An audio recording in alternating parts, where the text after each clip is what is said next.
Boa tarde, pessoal. Meu nome é Gabriele. Vamos dar continuidade, então, à nossa saga de aulas de cosmologia. Se você não assistiu ainda a aula de cosmologia 1, que foi na semana passada, recomendo você assistir, porque a gente tem 3 aulas de cosmologia e elas vão se complementando, certo? Então, essa aqui é a aula de cosmologia 2. Vou fazendo um breve resumo de algumas coisas que a gente falou na aula passada, tá? Então, dizer que são os principais tópicos, então caso você não viu a aula passada, não tem tempo mesmo para ver ela, basta ter em mente pelo menos essas coisinhas aqui, que eu vou comentar rapidamente, tá? Aí se surgir mais alguma dúvida, você vai lá na aula passada e procura dentro desses tópicos, certo? Então, na aula passada, a gente falou sobre as origens e bases das teorias cosmológicas, que elas se apoiam principalmente na relatividade geral, na física quântica, na física de partículas e na termodinâmica. Então, em resumo, as teorias que a gente tem na cosmologia, elas sempre vão tentar, ao máximo, se apoiar em observações. A gente comentou também sobre o princípio cosmológico, que resumidamente nos diz que o universo é tido como homogêneo e isotrópico. O que é isso? Um universo homogêneo quer dizer pra gente que que todos os pontos têm a mesma composição e propriedades, certo? Enquanto ele ser isotrópico, a gente diz que todos os observadores, não importa onde está localizado no universo, mas ele sempre vai ter a impressão, vai ter a mesma impressão do universo. Então, não importa onde você sempre vai ter uma impressão de que você está no centro do universo, certo? Então, isso seria um universo homogêneo e isotrópico, que é o nosso princípio cosmológico. A gente explorou um pouquinho também da cosmologia relativística. A gente viu principalmente a cosmologia do Einstein, né, que foi fruto da relatividade geral, e outras soluções. A gente falou principalmente do Friedman, né, a solução dele, que ia contra a constante cosmológica de Einstein, do universo estático e tal. Então, a cosmologia relativística é bem importante para a gente alavancar aí as primeiras teorias de expansão do universo. E, dito isso, né, a gente também falou sobre a expansão do universo, principalmente a lei de Hubble e Lemaitre, né, que a gente viu que a expansão do universo foi uma conclusão lógica depois que o Lemaitre propôs, Georges Lemaitre, propôs pela primeira vez a ideia do Big Bang, do átomo primordial, enfim. Então, com base nisso, de uma forma lógica, a gente deduziu, né, que o universo um dia, se ele um dia esteve numa singularidade, ele continua se expandindo, certo? Está numa singularidade, vai se expandindo. Esse foi o Big Bang. Então, por meio disso, a gente imagina que o universo está em expansão. E o Hubble conseguiu observar essa expansão, né? Então, não ficou só na teoria. A observação é muito, muito importante. O Hubble ele observou justamente pelos afastamentos de galáxia. E a lei de Hubble e Lemaitre ela vai então relacionar a velocidade com que as galáxias se afastam de nós, o observador, com a distância delas até nós. E também a gente tem a constante de Hubble, que data justamente essa expansão do universo. Bom, a gente falou um pouquinho de energia escura do universo. A gente vai retomar nessa aula mais um pouco, vai falar de algumas evidências dela também. Então, não vou comentar muito aqui sobre ela. A gente já vai comentar nessa aula de novo. A gente falou sobre a geometria e possível forma do universo. Então, a gente explorou um pouco assim de qual seria o formato do universo se por acaso a gente conseguisse sair do universo, né? Suponhamos que a gente consiga sair do universo e ver ele de fora. Qual formato ele teria? A gente tem 3 opções, que seriam um universo aberto, um universo fechado e um universo plano. E essas 3 opções elas estão relacionadas com a densidade crítica, que a gente comentou na aula passada, que é justamente a densidade necessária para parar a expansão do universo. A gente vai tomar outros tópicos nessa aula que, novamente, a gente vai falar dessa densidade crítica, tá bom? E com base nessa geometria e possível formato do universo, a gente também consegue relacionar com alguns possíveis destinos do universo, né? O Big Crunch, Big Freeze, enfim. A gente não vai falar desses destinos nessa aula, mas vai ser aprofundado na cosmologia 3. Aí vocês vão ver certinho o que é o Big Freeze, Big Crunch e tudo mais. E como conclusão, a gente viu na aula passada que a gente tem que o universo é plano, pelo menos o nosso universo observável, né? E é importante a gente ressaltar que essa conclusão é tida em escalas pequenas, com base no nosso universo observável. Se a gente for ver em escalas grandes, aí fica um pouco mais defasado. E sim, nós falamos também o que seria esse universo observável, né?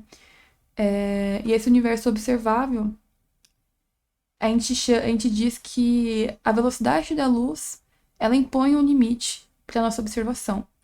Então, por conta dessa constante da luz, né, a gente tem esse limite, né? Então, pela velocidade finita da luz, tem alguns lugares que estão totalmente desligados da Terra que nunca vão chegar a luz até a gente. E também a nossa luz também não vai chegar a esses lugares tão distantes, justamente por conta desse limite que a velocidade da luz impõe. Então, o universo observável, basicamente, é o que está no nosso alcance. É aquele espaço, é aquele universo que a luz consegue alcançar a gente ainda para a gente observar. Por fim, a gente finalizou a aula passada falando sobre as eras e épocas do Big Bang. Então, a gente viu o que aconteceu em cada etapa do Big Bang em questão de milissegundos, o que foi acontecendo em cada partezinha, que é muita coisa. Bom, visto esse breve resumo, o que falaremos nessa aula são esses aqui os principais tópicos. Vamos falar do modelo cosmológico Lambda CDM. CDM é Cold Dark Matter, então matéria escura fria. Algumas das suas teorias e problemas também nesse modelo cosmológico, que ele é um dos mais bem aceitos atualmente na cosmologia. A gente vai falar novamente sobre a radiação cósmica de fundo, de micro-ondas, porque vai estar envolvido aqui. Vocês vão ver muito ainda falando dessa radiação, a gente já falou na aula passada, a gente vai falar aqui de novo. Enfim, a gente vai se aprofundar mais nessa aula sobre a radiação cósmica. Então, a gente também vai ver alguns principais satélites que estudam a radiação cósmica de fundo de micro-ondas. Vamos ver alguns problemas dela. Vamos falar sobre o que é a matéria escura. Vamos tentar retomar, né, dar algumas possibilidades que a gente já comentou na aula da Via Láctea, e, se não me engano, um pouquinho na aula passada também. A gente vai retomar aqui. E, além disso, por fim, a gente vai falar de algumas evidências tanto para a matéria quanto para a energia escura. Beleza? Então vamos lá começar do nosso modelo cosmológico. Modelo cosmológico Lambda CDM. Então vamos começar assim pelo nome, né? O que esse lambda quer representar pra gente? O lambda ele vai representar como se fosse uma constante cosmológica, nesse caso ligada à energia escura. Ou seja, se vocês lembrarem, quando a gente falou de energia escura lá na aula passada, a gente sabe que a energia escura está intrinsecamente ligada com a expansão acelerada do universo. A gente sabe que o universo está se expandindo, mas o que explica ele estar se expandindo de forma acelerada é a energia escura, tá? Então, lembra quando a gente falou lá da constante cosmológica do Einstein, na cosmologia relativística? Então, lá pro Einstein, ele colocou uma constante cosmológica, né, que ele falou que foi o maior erro da vida dele e tudo mais, mas essa constante cosmológica que ele usou foi para suportar o universo estático que ele acreditava. Nesse caso aqui, essa constante cosmológica vai servir para quantificar a energia escura ou a componente que causa essa aceleração da expansão do universo, tá? Não nada de universo estático nesse caso. Então, o valor exato dessa aceleração do universo a gente dá pelo valor de lambda. E o CDM, como eu disse, é a Cold Dark Matter, que é a matéria escura fria. A gente vai comentar um pouquinho o que é essa matéria escura fria, ou pelo menos tentar descobrir um pouco do que ela é, porque é bem nebuloso ainda esse assunto na cosmologia, juntamente à energia escura, né? Enfim, a gente vai falar algumas teorias e algumas coisas que podem ser, mas ter certeza nesse caso vai ser difícil.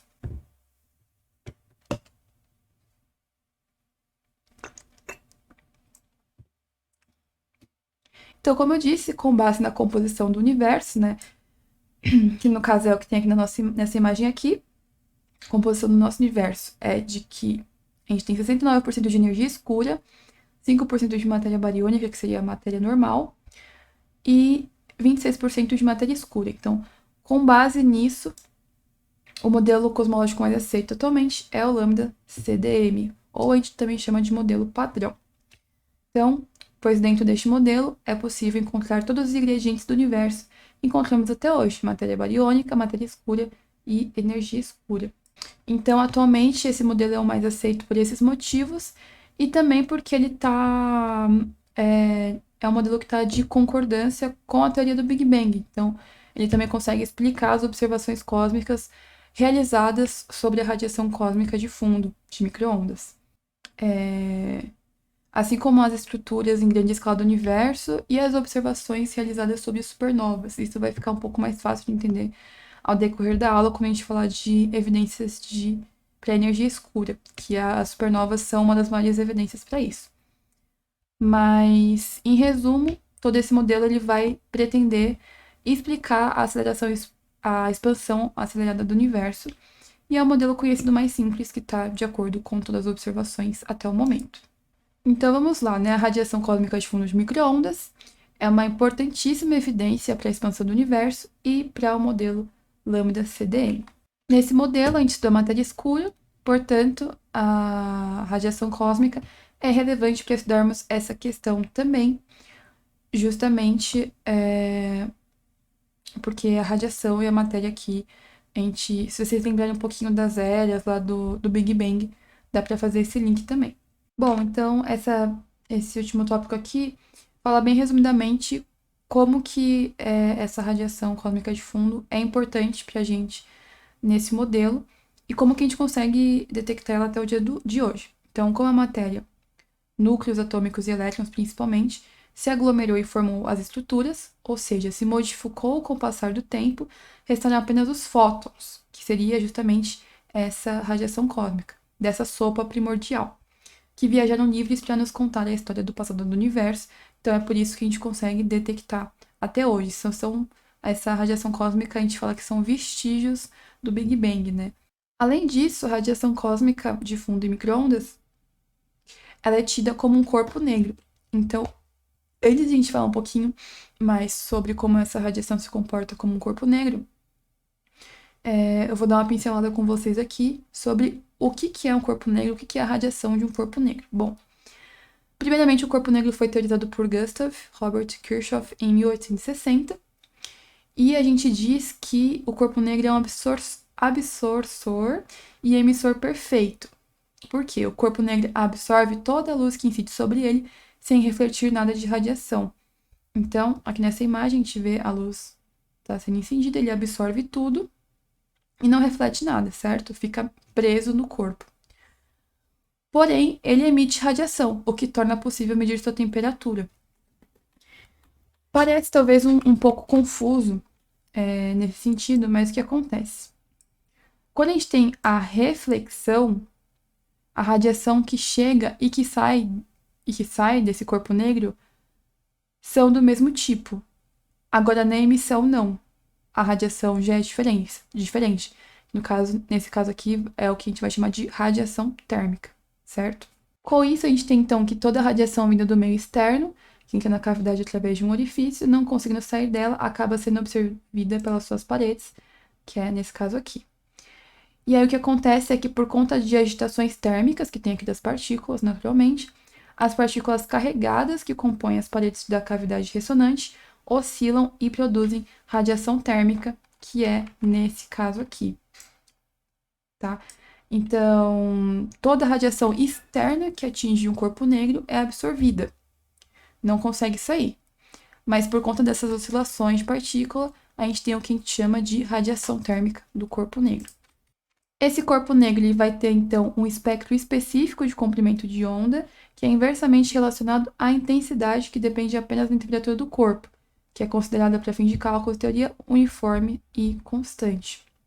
Então, em resumo, essa radiação do corpo negro, ela vai depender apenas da temperatura do corpo que a gente vai estar estudando em questão. Isso a gente chama de espectro de Planck ou lei de Planck. Além disso, a gente também tem a lei de deslocamento de Wien, que a gente consegue estimar a temperatura de uma fonte a partir do conhecimento de seu espectro de emissão. Então, a gente tem aqui nesse gráfico, por exemplo, o tamanho das ondas, né? Sabendo, então, o tamanho das ondas, a gente consegue saber também o espectro dessa radiação, e por meio disso a gente também consegue saber a sua temperatura. Então, por que que isso é interessante aqui pra gente quando a gente estuda a radiação cósmica de fundo? Isso é importante justamente porque a gente consegue detectar a temperatura. E quando a gente consegue detectar a temperatura da radiação cósmica de fundo, fica muito mais fácil para a gente entender várias coisas que aconteceram lá no início do universo. A gente já vai retomar nos próximos slides. Beleza, vamos dar uma resumida daqui de como que a gente conseguiu detectar pela primeira vez a radiação cósmica de fundo, como que isso aconteceu. Bom, ela foi emitida na época da recombinação, como eu tinha falado, né, lá no começo do universo. A recombinação, a gente lembra dos elétrons, dos fótons, enfim, essa desacoplação. Então, aconteceu quando o universo tinha 380 mil anos de idade, então, muito tempo atrás. Parece que é muito, mas não é. Nessa época, estava havendo muita formação de átomo a partir de núcleos e elétrons. Então, bem lá no comecinho. Como eu disse, ela se comporta como um corpo negro, que foi isso que eu disse agora para vocês. E aí, a partir disso, a gente tem uma série de acontecimentos, né? Primeiramente, antes da detecção da radiação cósmica de fundo, a gente já tinha algumas teorias de que ela poderia existir. Dois cientistas, que foi o Dick e o Peeble, que eles vão ganhar o Nobel depois, mas eles já estavam trabalhando numa sugestão feita pelo físico Gamow, que ele teorizava de que as galáxias estavam muito próximas no passado, que tinha uma densidade e temperatura muito maior do que o que a gente consegue observar hoje em dia, que realmente faz muito sentido, né? No começo do universo estava tudo muito mais condensado, a densidade era muito, muito maior do que atualmente, que o universo está se expandindo e a densidade está diminuindo. Com base nisso, em 48 mais ou menos, que em 1948, Gamow e outros cientistas, que no caso foi o Alford e o Hermel, eles conseguiram teorizar que a radiação primordial do universo estaria ainda nos atingindo, que seria justamente essa radiação cósmica de fundo de micro-ondas. Então, assim, quando o Penzias e o Wilson ouviram falar disso, eles já pensaram, opa, eu acho que a gente já detectou isso. Então, a gente já tem que estava sendo teorizado por alguns cientistas, mas a detecção mesmo aconteceu com Penzias e o Wilson, e foi o que eu comentei na última aula, né? Eles estavam testando um espectro de detecção de micro-ondas, e eles perceberam que eles estavam detectando uma certa radiação que ela estava muito uniforme, não importava qual lugar que eles apontavam no céu, não importava o horário, a estação do ano, ela sempre era a mesma, era sempre muito constante. E isso fez eles acharem, né, esse ruído ser muito constante, isso fez eles acharem que tinha alguma coisa ali. Então, quando eles viram as teorias que já estavam sendo ditas antes, eles conseguiram assimilar e viram que eles tinham detectado pela primeira vez, então, a radiação cósmica de fundo de micro-ondas. Então, só reiterando, foi prevista por Gamow, Alford e Hermann em 48. Depois foi descoberta por acaso pelo Penzias e Wilson em 65. Eles ganham o Nobel em 78. E ela foi explicada por Burke, Jacob Peebles no mesmo ano. E eles ganharam o Nobel em 2019. Demorou um pouquinho, mas saiu. Essa imagem aqui, ela mostra. É uma imagem muito famosa, né? Que sempre que a gente vai ver a radiação cósmica de fundo, aparece uma imagem assim. O que é essa imagem, gente? Essa imagem aqui, ela resumidamente mostra pra gente como se fosse todo o céu, né? Que a gente consegue observar. e a gente consegue ver alguns pontos mais quentes e mais frios desse céu. Então, a gente tem aqui a visualização da temperatura da radiação cósmica de fundo, e nessa imagem específica ela foi detectada pelo satélite Planck da ESA, que a gente vai falar dele também nessa aula. Bom, só para vocês terem noção, né, a gente está falando radiação cósmica de fundo e microondas. O que são as microondas? Quando a gente pega todo o espectro aqui eletromagnético, temos vários comprimentos de onda, várias ondas eletromagnéticas, com diferentes frequências, enfim.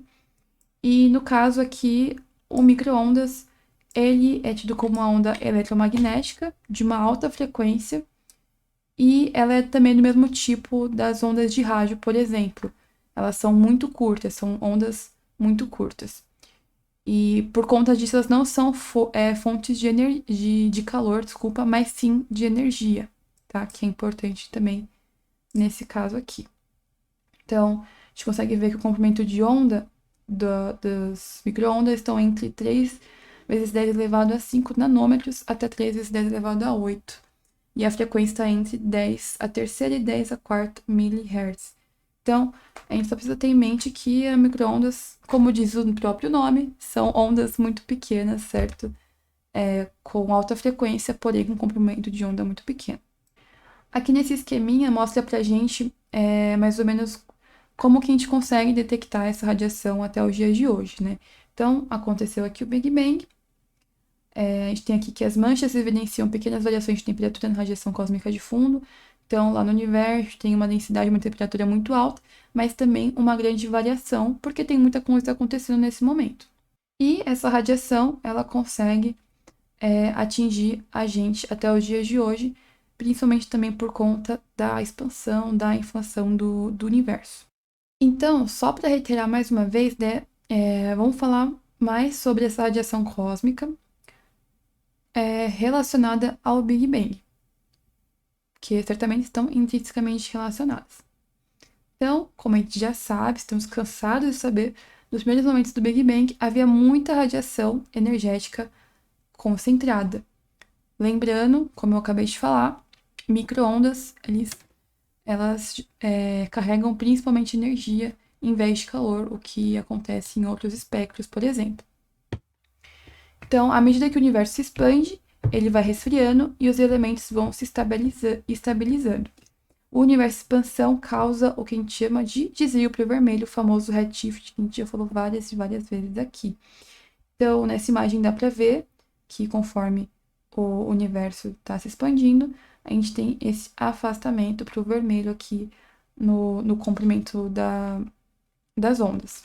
Então, se a gente for observar aqui, a gente nota que no início aqui, no Big Bang, a radiação ela possui um comprimento muito menor, tal como que é o da radiação cósmica de fundo de micro-ondas, né? Como a gente viu, e ao passar do tempo na sua expansão, o comprimento de onda ele passa a aumentar, e ele causa o que a gente chama de um caso extremo de redshift, né? Então, o que significa é que toda a radiação e temperatura do universo primordial estava lentamente se deslocando para comprimentos de ondas mais longos, certo? Então, com o passar do tempo, toda aquela radiação altamente energética, aqui no comecinho, dos primórdios do universo, foi se resfriando e desviando para o vermelho, de tal forma que agora é detectado na faixa dos micro-ondas. Que, no caso, como eu disse, é um caso extremo do redshift. Então, principalmente por conta disso, a gente consegue ver essa influência dessa radiação cósmica e do Big Bang, tá? Foi dessa maneira que aconteceu e que a gente consegue observar até os dias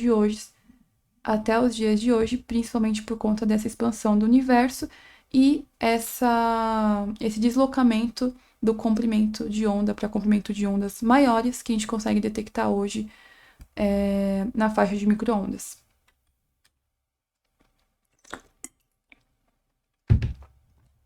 Como eu tinha comentado, existem alguns satélites que fazem estudo dessa radiação cósmica, e eu vou citar algum deles aqui, talvez os principais, que são esses três.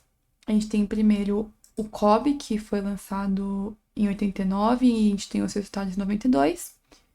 Essa aqui foi a mapeação que ele conseguiu realizar da radiação cósmica de fundo, em 92. O WMAP, que foi lançado em 2001, a gente tem os resultados de 2003, 2006. O Planck foi lançado em 2009, é o mais recente, e ele mediu até 2010, 2013. Então, essa daqui é uma das imagens mais recentes que a gente tem da radiação cósmica de fundo em micro-ondas. Então, vamos falar um pouquinho, em particular, de cada um desses satélites e quais foram as contribuições deles nesse estudo da radiação cósmica em micro-ondas. Bom, o COBE tem essa sigla de Cosmic Background Explorer, que, se a gente for traduzir, fica Fundo Cósmico Explorador, mais ou menos. Ele foi lançado pela NASA e ele é formado por 3 instrumentos. O DIRB, ó, se a gente vê aqui na imagem, o DIRB, DMR e o FIRAS. Cada um desses instrumentos vai ter uma função específica e tal.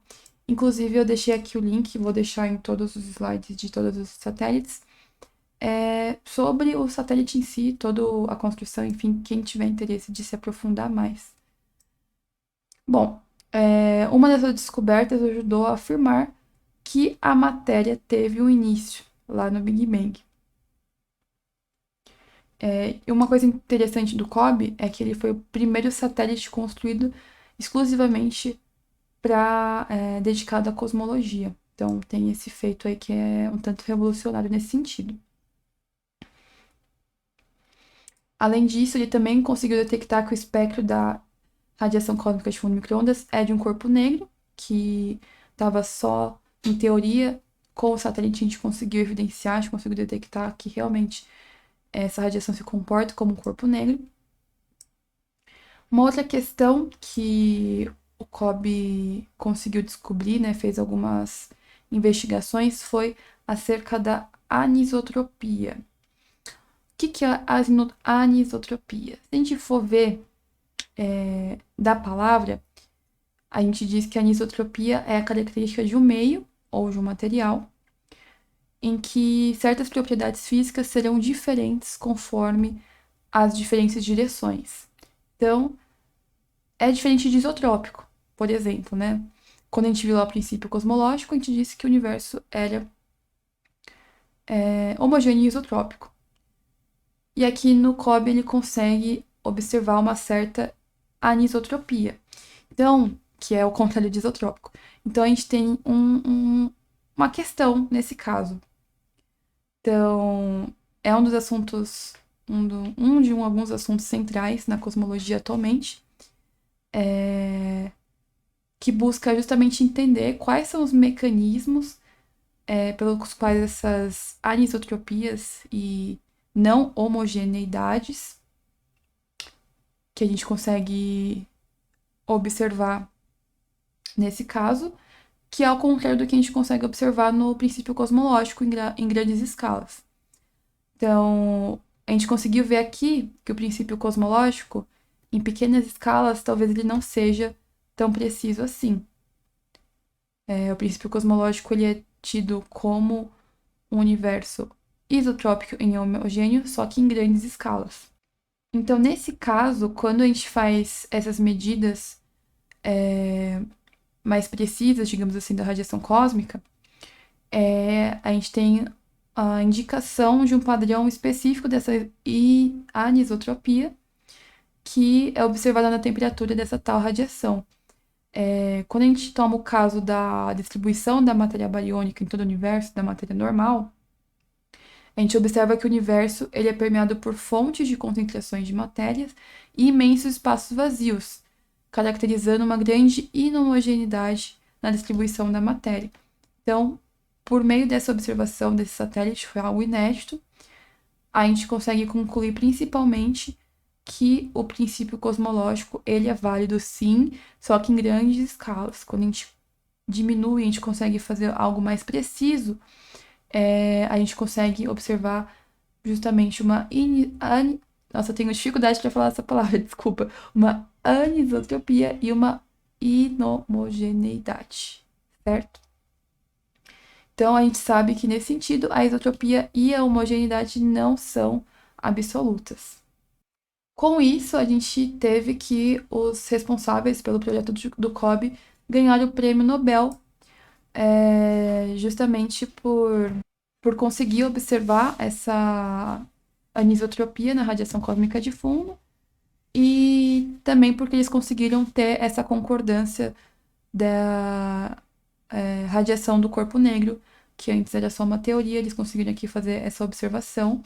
Então, conseguiu mais uma vez confirmar com grande precisão alguma dessas previsões do modelo do Big Bang.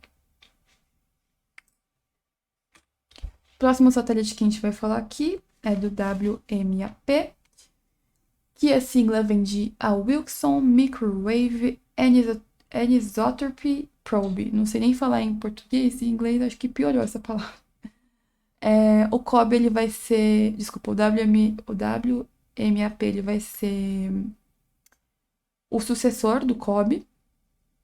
E a tradução livre da sigla fica o micro-ondas de Wilson, uma sonda de micro-ondas Wilson de anisotropia. Mais ou menos isso. Wilson é o nome de um dos participantes do projeto. Então, deram uma homenagem a ele e colocaram o nome dele. Ele é membro da equipe. Então, como ele é sucessor do COBE, dá para imaginar que também foi lançado pela NASA. Então, como ele é sucessor do COBE, ele busca entender principalmente o espaço profundo do universo e medir as temperaturas que se observam na radiação cósmica de fundo em micro-ondas. Então, os dados obtidos incluem as medidas da temperatura e da polarização da radiação cósmica de fundo, que proporcionam confirmação mais sólida do modelo padrão lambda CDM. Então, aqui nesse satélite um dos pontos mais relevantes é a polarização dessa radiação cósmica de fundo micro-ondas que eles conseguiram detectar. Então, só para a gente ter uma base, né? Para a gente poder falar dessa polarização.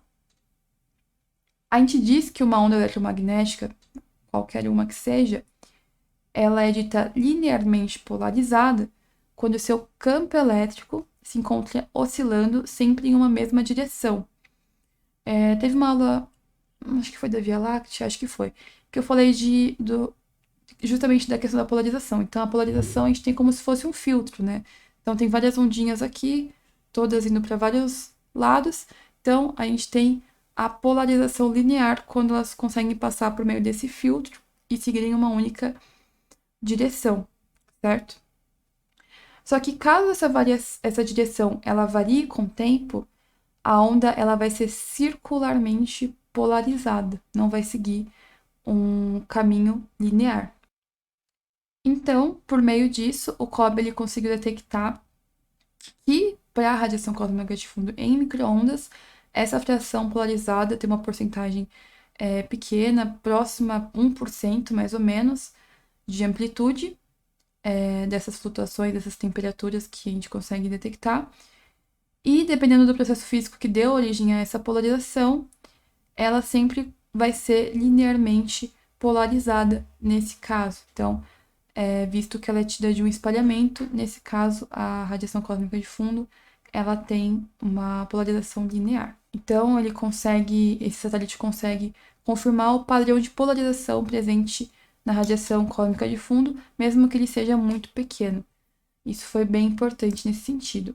E aí teve mais algumas outras descobertas que eu coloquei aqui. Ele pegou a curvatura do espaço para dentro de 0,4% do euclidiano plano, que a gente falou na aula passada, determinou que os átomos comuns compõem apenas 4,6% do universo, determinou que o universo tem 13,37 bilhões de anos, com uma precisão de 0,5% e várias outras.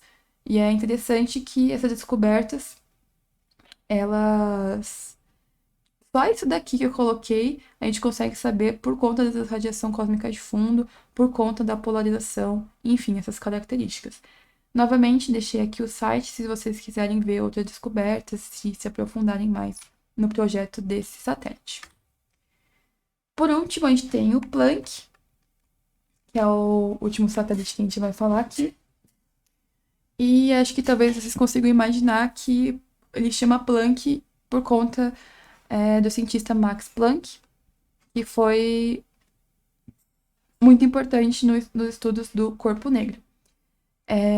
Em contrapartida, ao contrário dos outros satélites, o Planck ele é um observatório espacial da ESA, da Agência Espacial Europeia, então não é da NASA dessa vez.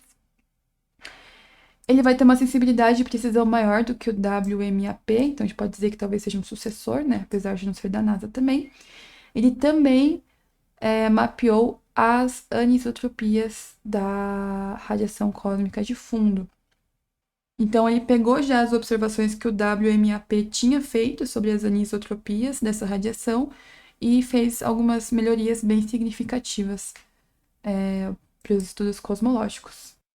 Então, com essas detecções e essas melhorias que o Planck foi capaz de fazer, a gente tem uma vasta fonte de informação relevante para várias questões cosmológicas e até mesmo astrofísica.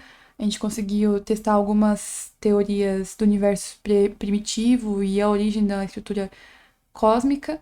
E também o Planck, ele foi o que teve a maior precisão em medir a idade do universo, né? O WMP teve ali 0,5%, o Planck foi ainda mais preciso. E em vários outros parâmetros cosmológicos também, incluindo a densidade média da matéria comum e da matéria escura no universo. Então, esses são os dados mais atuais, digamos, que a gente tem até o momento. E aqui tem o link, por caso vocês queiram saber um pouquinho mais. E aqui tem uma comparação dessa radiação cósmica de fundo na observação de cada satélite. Dá para ver que teve um grande avanço, né? Um avanço bem significativo. Quando a gente fala da radiação cósmica de fundo micro-ondas, a gente também acaba falando de algo que a gente chama de espectro angular. O espectro angular, gente, ele vai dizer pra gente, basicamente, quantas estruturas tem nessa radiação cósmica, em função dos seus tamanhos. Então, além das amplitudes, né, dessa radiação, a gente também pode analisar os tamanhos angulares no céu dessas estruturas no mapa da radiação cósmica de fundo, que são, como vocês podem ver aqui nessa imagem, esses desenhos que fazem quase círculos, né, o que a gente chama de harmônico, enfim. As perturbações na distribuição angular da temperatura da radiação cósmica na estrela celeste podem ser representadas através de uma expansão em harmônicos esféricos, que são esses desenhos que a gente tem aqui. Então, dependendo dos momentos de polo, que é esse Lzinho aqui, a gente tem um desenho diferente. E esse momento de polo, de uma distribuição, vai dizer para a gente se há estruturas de certo tamanho nessa esfera. Então, a gente só precisa saber aqui que esse espectro angular, o momento de polo, ele vai dar para a gente a distribuição dos tamanhos angulares das estruturas na radiação cósmica de fundo, que é muito importante também para vários estudos nessa área.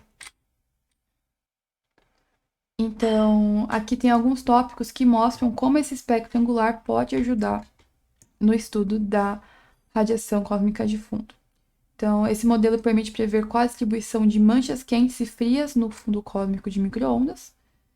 Ele também bate exatamente com o espectro previsto para o modelo Lambda-CDM, que é justamente o que a gente tinha visto lá, matéria visível, matéria escura e energia escura e também a densidade crítica, essas porcentagens que a gente tem aqui distribuídas no universo. Bom, a gente só viu coisas boas sobre a radiação cósmica de fundo, que ela foi muito útil, ajuda a prever várias teorias do Big Bang, consegue provar expansão do universo, um monte de coisa, mas ela também enfrenta alguns problemas. O primeiro problema que a gente vai falar aqui é o problema do horizonte. Então vamos lá. Imagine-se fazendo uma observação da radiação cósmica de fundo vindo de duas regiões opostas do universo atual. Então, que nosso universo, regiões opostas. Essas regiões que você está observando estão distantes uma da outra, mas mesmo assim a radiação é exatamente a mesma nos dois pontos.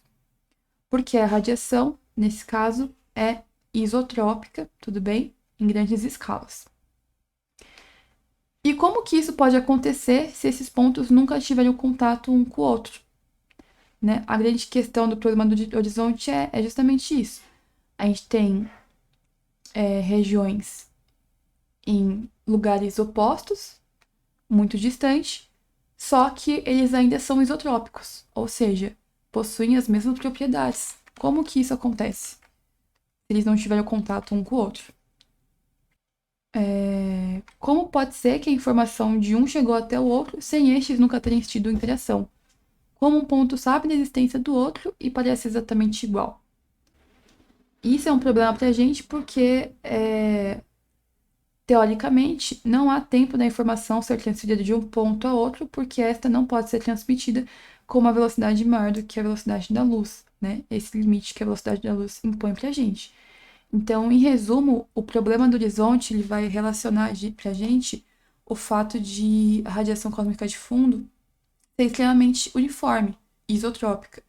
Então, a gente sabe que existem alguns pequenos desvios de temperatura já descritos anteriormente, como a gente viu, que representam variações de densidades na matéria e na radiação quando o universo tinha centenas de milhares de anos, enfim, no comecinho.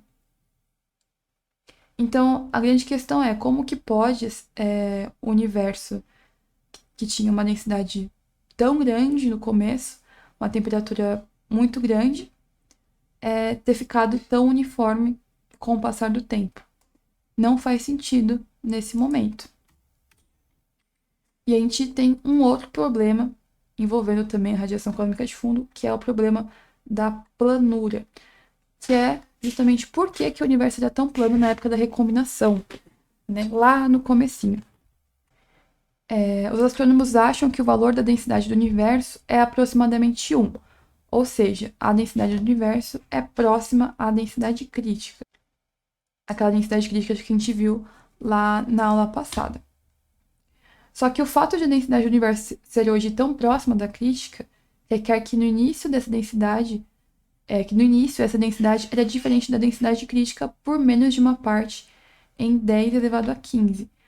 Ou seja, a questão é o que explica no início do universo a densidade do universo ser tão próxima da densidade crítica. Né? Então, o problema central é que no início do universo existia um valor de densidade muito próximo da densidade crítica, né, próximo de 1, o que implicaria numa planura, né, no universo plano. E aí, o que proporciona essa planura? O que leva o universo a ter tido esse valor específico, principalmente aqui na época da recombinação, né? Por que o universo era tão plano no começo? O que explica isso? Outra questão é que o Big Bang padrão ele não diz nada a respeito de qual deve ser a densidade do universo, então fica algo muito nebuloso, né? Só que, né, trouxe dois problemas para vocês, mas felizmente, talvez, acho que sim, a gente consegue explicar esses dois problemas, tanto do horizonte quanto da planura, com a inflação cósmica, que vocês vão ver mais a fundo na próxima aula, tá? Mas, resumidamente, a inflação, ela consegue resolver esses dois problemas que surgiram no estudo da radiação cósmica de fundo em micro-ondas. Bom, vamos falar das famosas, né? A matéria e a energia escura, que são uma das maiores questões na cosmologia e tem a ver com tudo isso que a gente está falando até agora. Elas estão totalmente ligadas a tudo que a gente falou até agora, a radiação cósmica de fundo, princípio cosmológico, enfim, tudo. Bom, bem resumidamente, qual que é a diferença entre matéria e energia escura? Ó, a matéria escura atrai e a energia escura repele, de forma bem resumida. Ou seja, a matéria escura é usada para explicar uma atração gravitacional maior que o esperado, enquanto a energia escura provoca uma repulsão sobre a matéria, não necessariamente gravitacional. Então, a gente vai falar nessa aula aqui, mas se vocês lembrarem, se tiverem assistido, na aula da Via Láctea, a gente, por exemplo, explicou o porquê de algumas galáxias terem uma velocidade. Algumas não, né? Porque as galáxias têm uma velocidade maior do que esperadas com a matéria escura. Então, assim, a matéria escura, ela tem uma ação gravitacional. Quando a gente pensa em ação gravitacional, a gente pensa em algo atraindo, certo? E no caso da energia escura, ela está repelindo, no entanto, ela é a grande. Qual é a palavra? A a grande protagonista, digamos assim, da aceleração, da aceleração, da expansão acelerada do universo. Então, por isso que a energia escura é a grande protagonista da aceleração, da expansão acelerada do universo. É que, novamente, a gente tem essa distribuição de energia no universo. 69% de energia escura, 25% de matéria escura e 6% de matéria normal, matéria bariônica. Então, como eu disse, a matéria escura, da mesma forma que a matéria normal, possui gravidade, exercendo força de atração sobre a matéria. Ela é chamada de escura porque não emite radiação eletromagnética e, portanto, não pode ser detectada em nenhuma faixa do espectro eletromagnético. A gente só consegue fazer detecção de matéria escura pelos seus efeitos gravitacionais. Bom, vamos lá, as evidências para a matéria escura, que a gente tem algumas para falar. Uma das primeiras é justamente a que eu acabei de comentar, das velocidades de galáxias e aglomeradas, que foi observado em 1937, pelo físico Fritz Zwick. Então, ele observou que essas velocidades eram muito maiores do que deveriam ser. Portanto, que massa seria essa dando essa diferença? Então, nessa animação aqui a gente vê como era esperado que fosse a velocidade dessas galáxias. Então, quanto mais próximo do centro da galáxia, maior seria a atração gravitacional por conta de ter mais matéria aqui. A gente sabe, né, da relatividade geral, matéria deforma espaço-tempo, essa é a gravidade. Então, aqui a velocidade seria seria maior, enquanto nas extremidades ela estaria diminuindo, já que ela está se distanciando desse centro, dessa atração gravitacional. Então, a gente tem um declínio aqui nessa curva. Só que o que a gente observa é que a velocidade ela se mantém quase que constante, tanto aqui no centro quanto nas extremidades, certo? Então, aqui como uma galáxia deveria se mover, mas aqui é como ela se move de fato. Então, como a gente já sabe, a presença de massa implica em uma influência gravitacional maior, tendo uma maior atração e, consequentemente, uma velocidade maior. Só lembrar daquele exemplo basiquinho, planetas que estão mais próximos do Sol têm uma influência gravitacional maior e eles têm uma velocidade maior. Mercúrio faz a volta em torno do Sol muito mais rápido do que Urano, por exemplo, tá?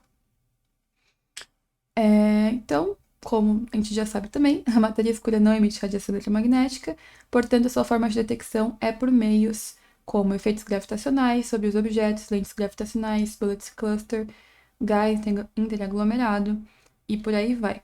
E a gente vai ver cada um desses aqui agora nos slides a seguir. Então, começando pelo efeito das lentes gravitacionais, que elas são usadas para medir a massa dos aglomerados de galáxias. As lentes gravitacionais, elas são o fenômeno de que há o desvio da luz, que distorce a imagem de objeto atrás de alguma certa massa, e a gente consegue ver, né, consegue observar galáxias mais distantes. Então, imagina a distorção das imagens dessas galáxias de fundo pode determinar a massa do objeto na frente. Quando o cálculo é feito, a parte das distorções das imagens, o valor é maior por conta da presença da matéria escura. Então, a gente tem aqui, por exemplo, nosso observador aqui da Terra. A gente tem aqui um aglomerado de galáxia. Quando a gente observa esse aglomerado de galáxia, por conta dessa curvatura do espaço, a gente tem aqui uma distorção dos raios de luz até a gente conseguir observar de fato a galáxia, certo? Então, quando a gente usa essa técnica de lente gravitacional, a gente vê que dá um valor maior do tamanho dessa galáxia do que ela realmente é. E isso acontece justamente por conta da matéria escura. Então, por esse meio também a gente consegue detectar, a gente consegue evidenciar a presença dela. Além disso, né, ainda nas lentes gravitacionais, a gente tem o que a gente chama de lenteamento forte e lenteamento fraco. Então, a gente tem aqui um exemplo de um aglomerado, Abel 370. E a gente tem exemplos de lenteamentos fortes e fracos aqui. O lenteamento forte, eles são grandes distorções, grandes magnificações e ocorre no centro dos aglomerados. Então, a gente tem aqui um lenteamento forte, né? Tem uma curvatura muito maior no objeto.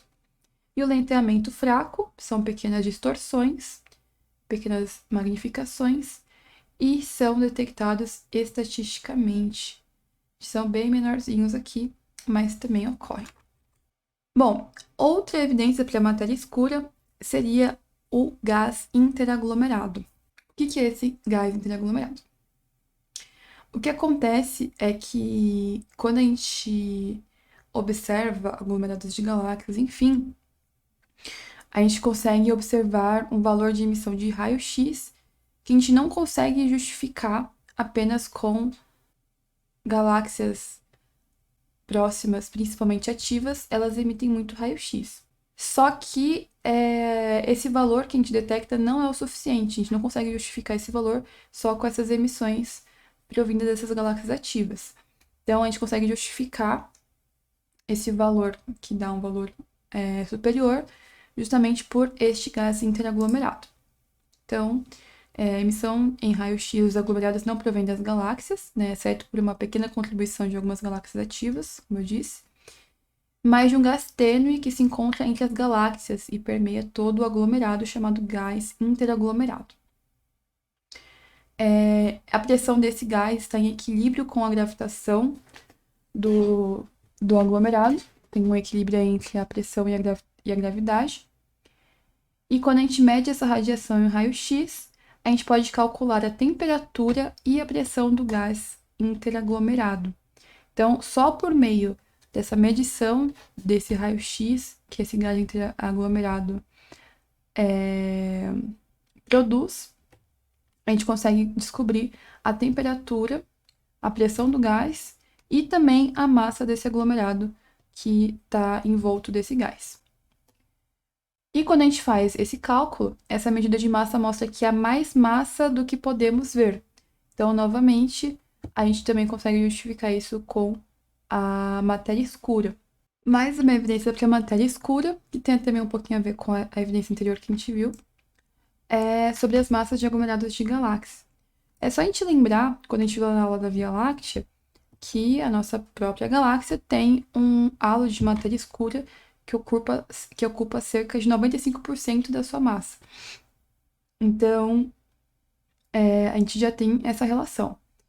A conclusão que a gente tem nesse momento, então, são que todos os métodos dão os mesmos resultados, as mesmas massas para aglomerados de galáxias.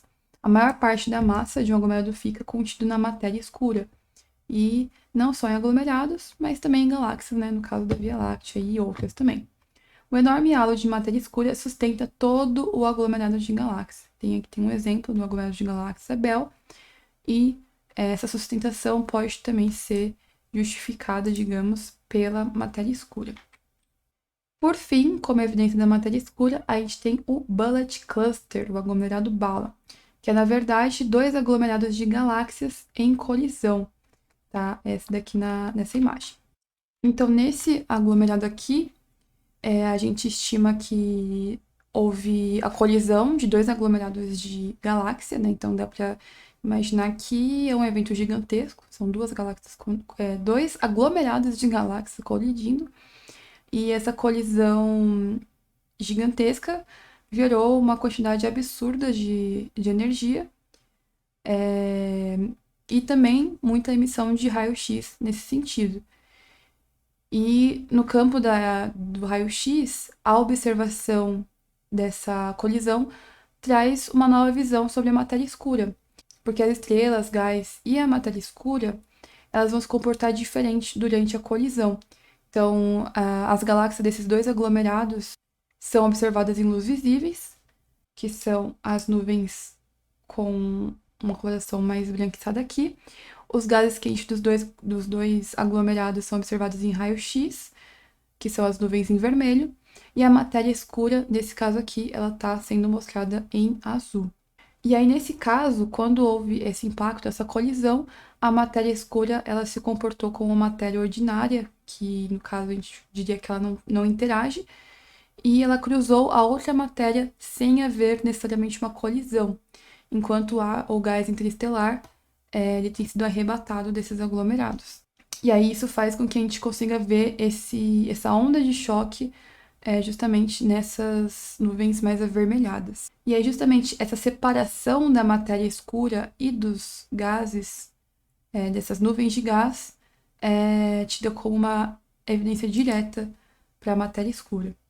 Então, como está aqui, né, a gente mapeou a distribuição da massa pelo efeito de lente fraca, o lenteamento fraco lá, no caso então aqui em azul, e vê que a matéria escura não coincide com a visível, que é vermelha, que foi tá a emissão de raio-x do gás intergaláctico. A matéria escura fica na frente por estar menos sujeita à fricção, né? Como eu disse, não há colisão, ela acaba se comportando como uma matéria ordinária. E, por fim, ela é vista como uma das melhores evidências da existência da matéria escura. A matéria vista pelo efeito de lente não é simplesmente só a massa visível sobreestimada. Bom, então, por fim, a gente viu que a gente tem várias evidências para matéria escura e o interessante é que acabam sendo de fontes completamente diferentes, independentes, né? Então a gente consegue evidenciar matéria escura por meio da radiação cósmica de fundo, galáxias, aglomerados de galáxias, enfim, vários outros que a gente consegue fazer, a gente consegue evidenciar a matéria escura. Mas novamente a gente entra na questão do que essa matéria escura é feita. Bom, principalmente lá nos anos 80, a gente tinha algumas possibilidades do que essa matéria escura poderia ser feita, qual seria o tipo dessa matéria escura. Creio que vocês lembram que lá na aula da Via Láctea, também acho que comentei na aula passada, a gente tem aquela discussão dos WIMPs, do macho e tal, mas acabou que os machos eles foram descartados, né? Então, aqui a gente já tem outra discussão, que a gente vai levantar. A matéria escura fria, que aí ela seria composta principalmente por WIMPs e áxions, que o áxion ele é uma partícula elementar hipotética, então ela é bem difícil para a gente estudar, porque a gente não sabe muito bem dessa partícula.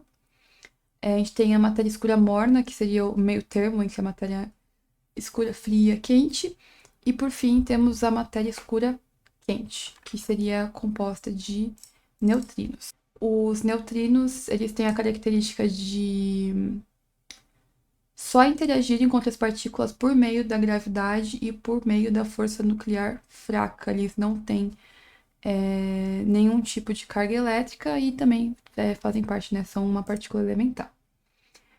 Bom, a candidata mais provável para a matéria escura no momento é da matéria escura fria. E nesse caso, a principal candidata, a Cold Dark Matter, né, a matéria escura fria, é conhecida como uma partícula massiva de interação fraca, os famosos WIMPs, que já vimos aqui nas aulas.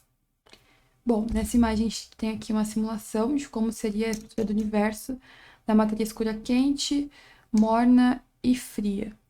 E em alto redshift, então, no início do universo. Essas duas linhas são iguais, só que a linha de baixo possui...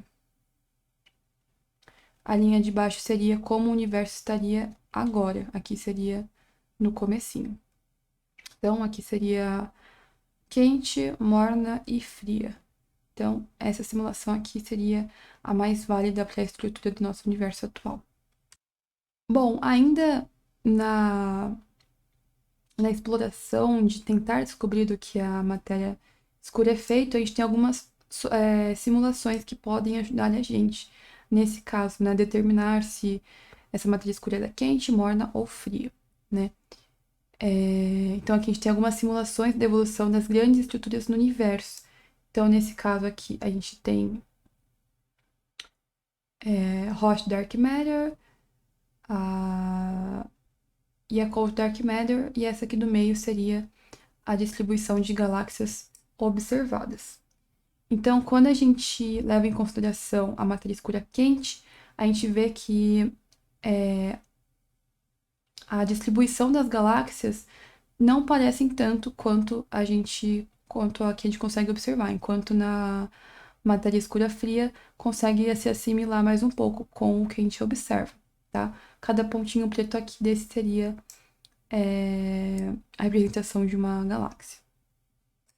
Então, dessa forma, a simulação com matéria escura fria reproduz a distribuição observada melhor.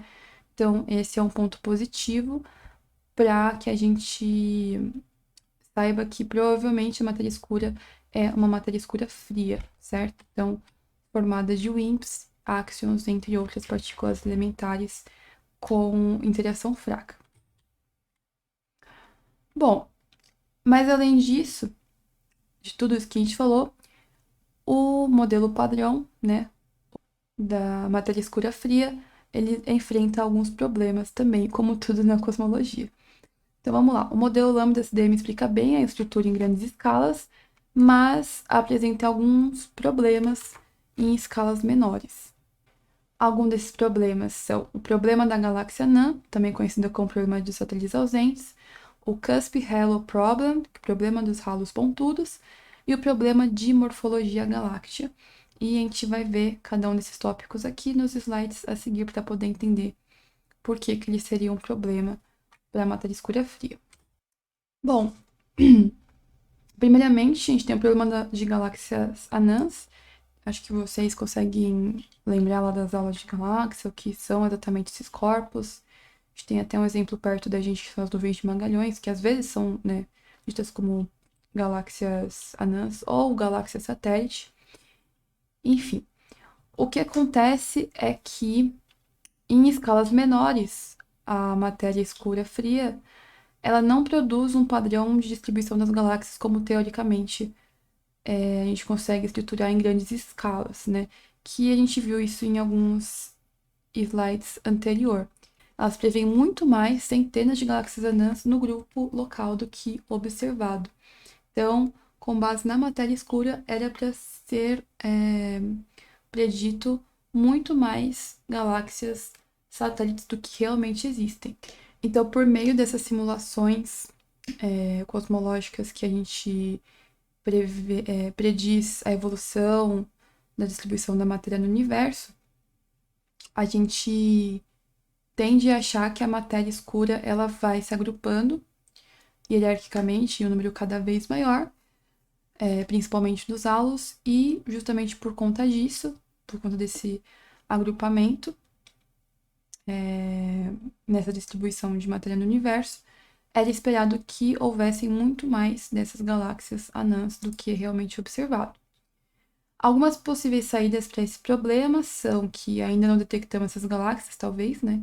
Galáxias anãs podem ser muito difíceis de observar, ou que elas foram destruídas por forças de maré, devido às outras galáxias que estão ao redor delas, que são galáxias muito maiores. Então, a gente tem essas duas possibilidades, mas ainda nada confirmado para realmente resolver esse problema.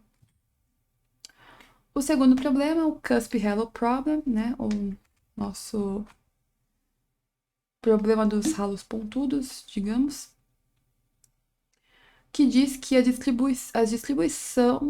distribuições de densidades em halos de matéria escura em simulações de Cold Dark Matter são muito mais pontudas do que é observado em galáxias investigando a curva de rotação delas. O que acontece é que com as simulações que foram feitas da distribuição de matéria nas galáxias, enfim, é que a gente conseguiu teorizar que a densidade ela vai aumentando acentuadamente em pequenos raios, né?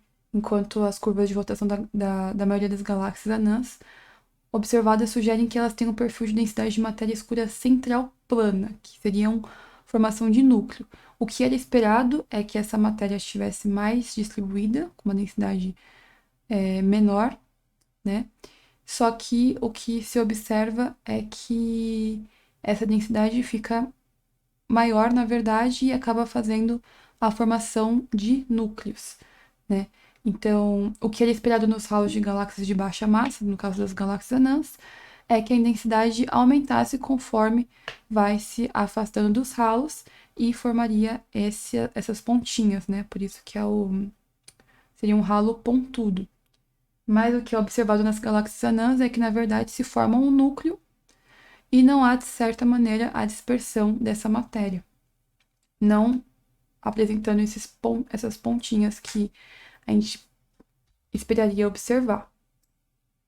Então, nesse gráfico aqui dá para ver bem que o que a gente observa é essa linha aqui, só que o que é predito pelo modelo da Cold Dark Matter é que essa densidade começaria muito maior para depois diminuir, e na verdade a densidade já começa aqui no valor não muito grande, não havendo essa formação de pontas. Algumas das possíveis soluções do Cusp-Hallow Problem são algumas desse problema aqui também, que, dando um spoiler já, né, que tem algumas tentativas de resolver os problemas usando misturas com a matéria escura fria, com a matéria escura quente, ou até mesmo com a morna, enfim. Então, talvez fazendo a mistura dessas matérias com essas candidatas para a matéria escura, a gente consiga resolver o problema do Cusp-Hallow Problem quanto da morfologia galáctica. Mas vamos entender então, nesse momento, o que é esse problema da morfologia galáctica. Bom, se as galáxias crescerem hierarquicamente, então galáxias de alta massa requerem muitas fusões. E fusões grandes criam bojos inapagáveis.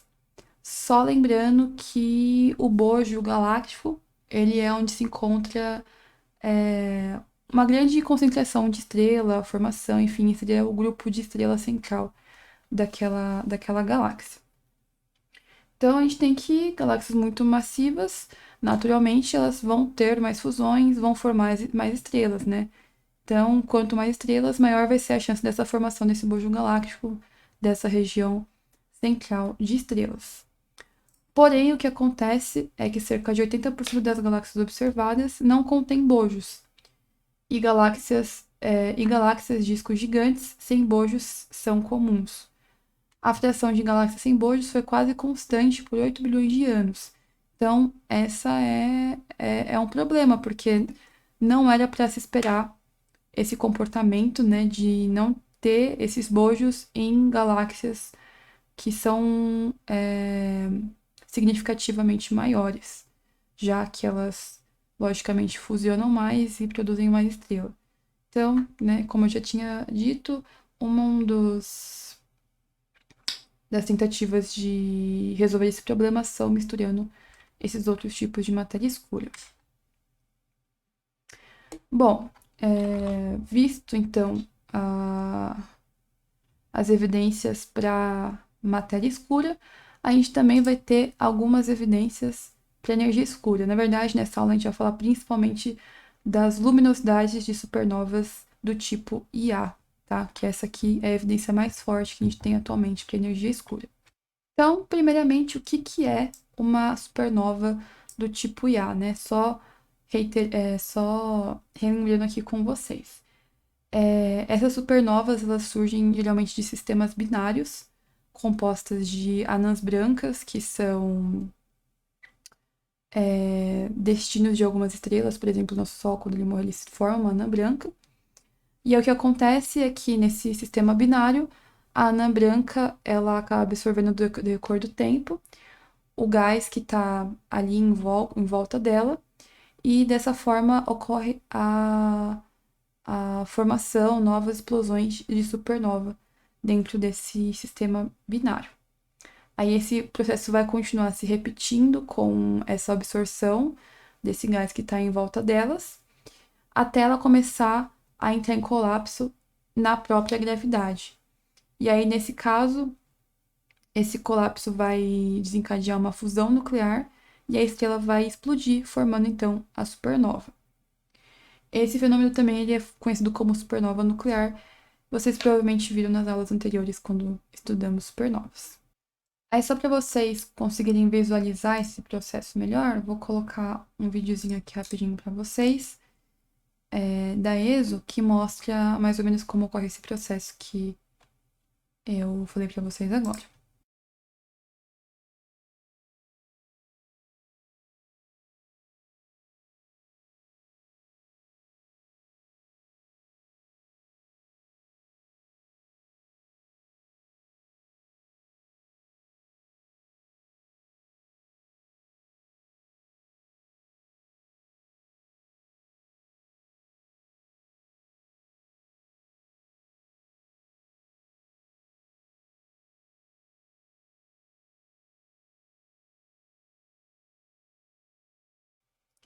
Bom, dito isso, uma coisa muito importante para a gente conseguir evidenciar a matéria escura usando as supernovas do tipo A, e a gente usa elas justamente porque essas supernovas elas sempre ocorrem com a mesma luminosidade que conseguimos determinar através de supernovas IA que ocorrem perto daqui.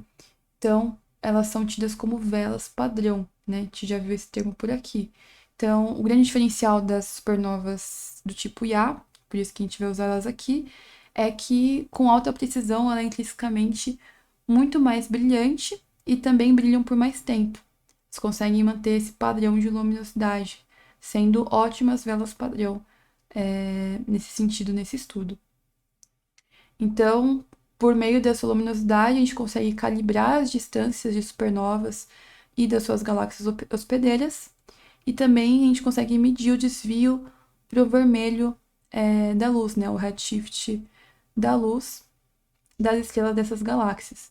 Com isso, a gente consegue determinar também as velocidades e comparar a velocidade com a distância e deduzir também a taxa de expansão do universo. A gente viu isso na aula passada, quando a gente falou de algumas estrelas que funcionam também como velas padrões.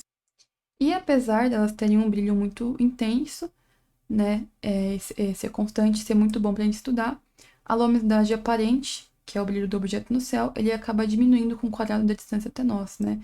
Então, quanto mais distante, naturalmente, essa luminosidade vai diminuindo. Bom, com os estudos das luminosidades supernovas tipo Ia, em 98 surge uma questão, né? Os astrônomos descobriram que em redshifts altos, ou seja, no passado distante, que nesse gráfico a gente sabe aqui o redshift aqui próximo de 1, então a gente está vendo aqui o passado, as distâncias das supernovas já são maiores que previstas pela lei de Hubble-Lemaître, aquela lei que a gente viu na aula passada, que fala da expansão do universo, a velocidade com que as galáxias se afastam, enfim. Então, o que acontece? A gente pode observar aqui esse gráfico.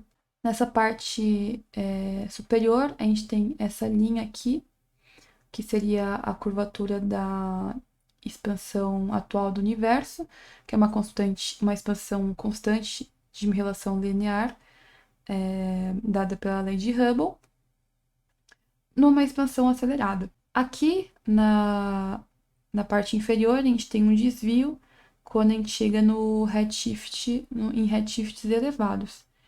Então, com base nessas luminosidades desse tipo de supernova, a gente vê que se a taxa do universo, a taxa de expansão do universo fosse constante, como é previsto pela lei de Hubble-Lemaître, o que se esperaria era que as luminosidades dessas supernovas, que são esses pontinhos aqui, que elas decrescessem, então elas estariam abaixo dessa linha aqui, o que não ocorre. Na verdade, elas se encontram em sua maioria nessa parte mais acima, quando a gente tem redshifts mais altos. Com base nisso, a gente consegue